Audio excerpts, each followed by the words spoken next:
Welcome to WagerTalk TV. I am Kelly Stewart, joined today by Bryan Leonard at @BLeonardSports on Twitter.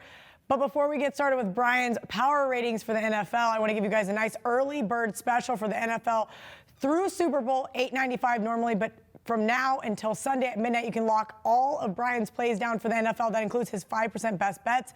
Everything from September through the Super Bowl for just $4.99, even better. If you email support@wagertalk.com after purchasing, mention this video and you'll get $150 in wager bucks as an added bonus for watching WagerTalk TV.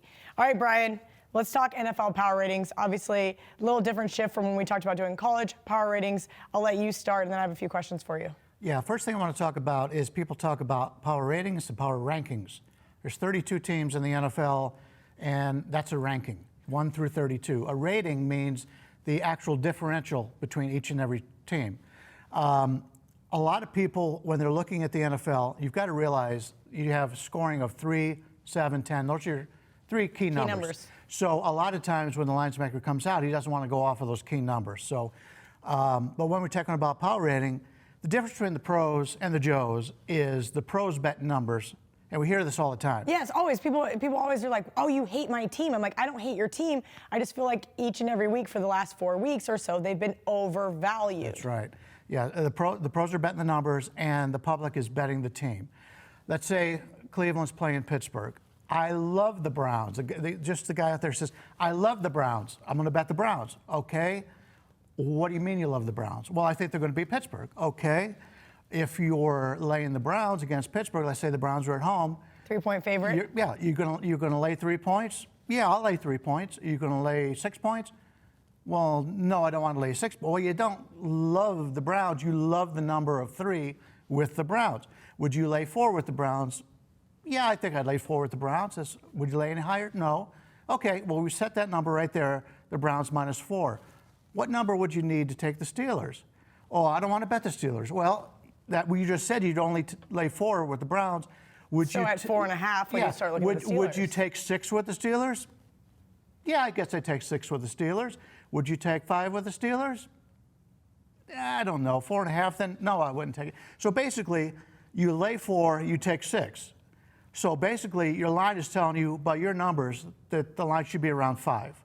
And that's what you want to do for each and every game. And I would recommend when you're doing your power ratings, you do it by division, because basically every division plays a similar schedule. Now, obviously, your last place team in the division is going to play a little bit easier schedule than your first place team. But if you're playing in division, you're playing the majority of your schedule. So we've already decided this gentleman likes the Browns 5 points better than the Steelers if they're playing at home. You talked earlier in another video that the Browns are actually a 3-point favorite. Yeah, our buddies over at the Westgate. Week 11, they've already set the line out, and I thought that was a little shocking. Now, granted, I'm not rushing to bet the Steelers, but I was just surprised by the number initially. Well, we talked about key numbers. They want it to be on a key number if it's possible, and let the public move it if that comes to that. But what you want to keep in mind is you take a look at home field advantage. Most people, if you just ask the guy on the street, he's going to say it's 3 points. Okay. 3 points around the league is just an average. But in reality, it's less than that. And the wise guys know that. In fact, especially in places like San Diego that are no longer in San Diego. Your divisional games, for the most part, because these teams play there every year, they know more about it. They're usually close teams. They should only be a 2-point favorite. If you're playing outside of the division, it's 2.5. So basically, if Cleveland's a 2-point favorite and you're already laying a point more at the Westgate number, so now you're saying that it's a 5 instead of a 2. So they're saying that the Browns are 3 points better than the Steelers. I don't know if I'd agree with that, but let's just say the guy on the street that wants to bet the Browns is saying that. So really what you want to do is you want to go over every team in your division. You want to say, okay, well, if the Bengals are playing Bengals are playing Baltimore, what would you make that line? And he'd say, well, I would bet Baltimore at this number, and I would take the Bengals at this one, and whatever's in the middle is basically what his power rating is. And then you take those numbers and go against the other 2 teams that you looked at, and basically you can go right there and say, okay, well, Cleveland is 2 points better than Pittsburgh. I don't think it's that high, but let's just say that's what the gentleman says. And then and in his own power ratings, and then you say, well, Baltimore's a point less than Pittsburgh, and maybe Cincinnati's 3 points less. So then you've got a good idea when those teams play. And then you do that for each and every division, all the divisions in the NFL. And then the one thing that is great is Cantor puts out lines. They've got a sheet. In fact, Johnny has tweeted that out. Through, 17 weeks already. 2 through 16, because they don't use the final week. Yeah. But they have that out there. So what you do is you put a sheet of paper over the lines, and you go down each game and say, okay, my power rating says this should be 5, this one should be 6, this one should be 3, whatever. And then you compare it to what the lines currently are. And sometimes you're going to have a beat on a team that you like better than what the lines maker has. Other times you're going to have a game where you say, well, I'm too far off here. I need to go back and study those teams a little bit more. And that's how you get your power ratings ready for the season. Right now, the first week 1 is out, but if you want to do your power ratings correctly, you want to get everything done before the season starts.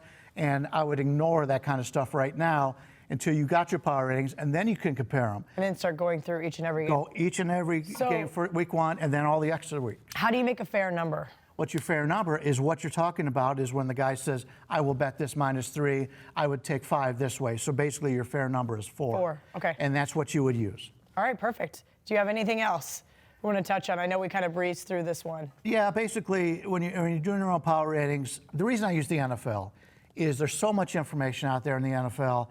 Everybody knows the NFL. Everybody follows the NFL. Now once you get into college basketball, things like that, it's a totally different animal, especially in basketball, like the NBA, where players are sitting out this game the whole bit. Yes, absolutely. So basically, for myself, especially in the NBA, to me, power ratings are a waste because you never know who's going to play. But you do need to know the value of each and every player. But team power ratings are a waste. But in the NFL, if you've never done power ratings before, the NFL is the way to start it because most teams, we know that Team A and Team Z, the worst team in the league and the best team in the league are probably 14 points or something in that range. At the very worst. At the worst. So when you do all your stuff and you see that, you've got a pretty good list of where you think everybody should be. Compare your numbers to the Vegas numbers, like I said, CG, and just follow our Twitter account because it's been tweeted out before, and you'll be able to get that again. All right, great stuff from Bryan. I mentioned the early bird special through Super Bowl $8.95, but through Sunday at midnight, you can lock down all of Bryan's NFL plays, including his 5% best bet, through the Super Bowl for just $4.99. Guys, if you like this video, we're over 22,000 subscribers right now on YouTube TV, so give us a thumbs up, share our videos, and make sure you hit that subscribe button.